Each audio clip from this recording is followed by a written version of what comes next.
आप सभी का हमारे चैनल कार्टून नेटवर्क 0001 पर बहुत बहुत स्वागत है। अच्छी लगे तो हमारी वीडियो को लाइक करें, शेयर करें और चैनल को सब्सक्राइब करें।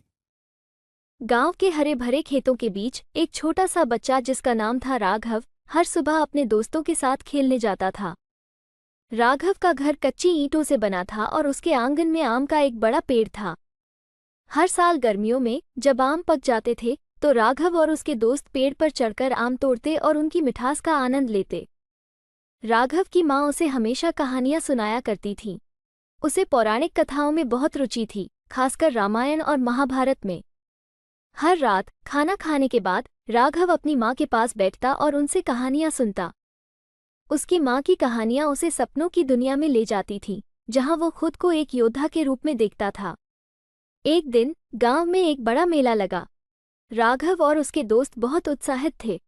वे मेले में झूले झूलने, मिठाई खाने और खिलौने खरीदने गए। मेले में राघव ने एक सुंदर लकड़ी की तलवार देखी।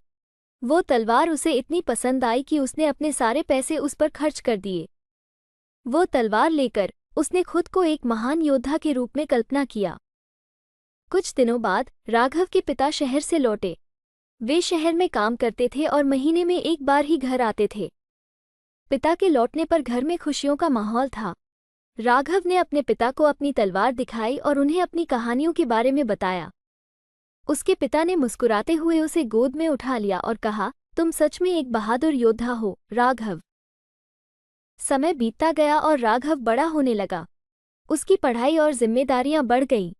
वो अब उतना समय नहीं निकाल पाता था कि दोस्तों के साथ खेल सके या कहानियां सुन सके। धीरे धीरे वो अपने बचपन की मासूमियत और खुशियों को भूलता गया। एक दिन राघव अपने पुराने कमरे में गया। वहां उसने अपनी लकड़ी की तलवार देखी। तलवार को देखकर उसे अपने बचपन के दिन याद आ गए।